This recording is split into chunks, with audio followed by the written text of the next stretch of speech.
je vais en profiter pour faire mon petit masque du soir. Eh bien, bienvenue dans ce premier podcast Arcite Inspiration. Et j'avais envie de vous parler ce soir. C'est comment aborder, le sujet de la vieillesse. On vieillit tous, mais comment on peut garder sa beauté, faire le deuil du avant, parce qu'on n'a plus 20 ou 30 ans avec cette fraîcheur. Et de 30 à 40, c'est la transition, on se prend une petite claque, mais dans notre tête, on a encore 20 ans. Et là, à l'aube de mes 50 ans, il faut que j'admette que je franchis un cap. Et je nourris l'idée d'être une belle femme âgée. Donc du coup, je prends encore plus soin de moi. Je crois que je l'ai fait de mes 30 à mes 40 ans. Voire plus, parce que de 40 à aujourd'hui, je pouvais bien m'habiller, me faire belle. Mais la plupart du temps, j'étais naturelle et je prônais le naturel, que c'était le mieux, bien sûr. Mais en même temps, on se trouve moins beau quelque part quand on ne prend pas soin de soi quand on est une femme. J'ai arrêté de fumer, voilà 8 ans. Je constate quand même que j'ai une plus belle peau que quand j'étais jeune, où déjà j'avais plein d'acné. En plus de ça, quand j'étais fumeuse, j'avais ce teint gris des fumeurs. J'avais une peau assez épaisse.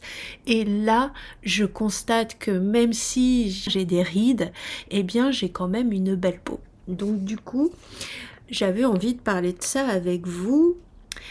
Et aujourd'hui, plus que jamais, je crois, on est dans une société où on n'a même plus le droit de vieillir en étant d'aspect vieux. Il faut qu'on vieillisse avec un aspect jeune. Alors voilà, ça c'est un sujet de conversation qui va sûrement me passionner cette année, parce que c'est mon année, quoi. C'est mon année, voilà. Je fêterai avec vous mes 50 ans au mois de mai.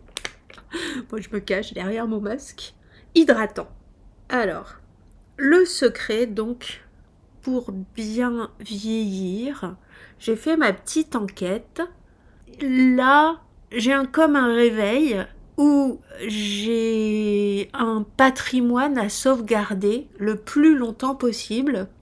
Je fais partie de ces femmes qui ont eu un physique assez plaisant pour les gens. On m'a souvent dit que j'étais particulière, mais dans la classe des filles qui étaient jolies, qui avaient quelque chose. Donc, j'ai gagné ma confiance en moi par plusieurs actions dans mon développement personnel, mais l'axe principal là aujourd'hui, c'est mon physique. Comment le garder le plus longtemps possible jeune, car je n'ai pas recours, je vais pas avoir recours à la chirurgie esthétique, je vais pas avoir recours au botox, à toutes ces choses qui existent aujourd'hui.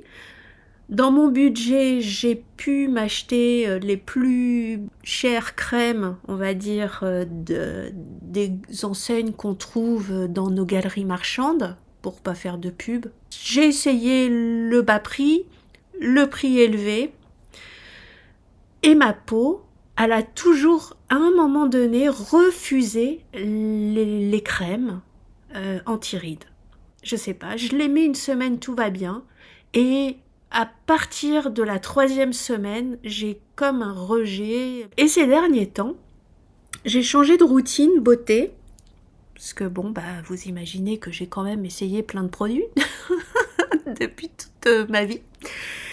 Eh bien, j'ai compris une chose: pour garder une belle peau, il suffit juste de prendre soin de son hydratation. Alors déjà, il faut boire la journée, chose que je faisais pas trop.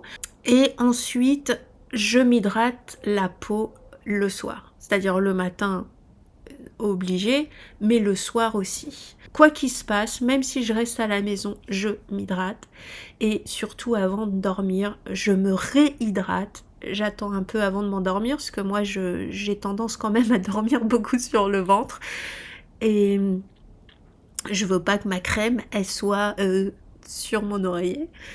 Mais ça, c'est une avancée chez moi dans les résultats visuels. Et là, j'ai pas de problème de rejet des crèmes hydratantes.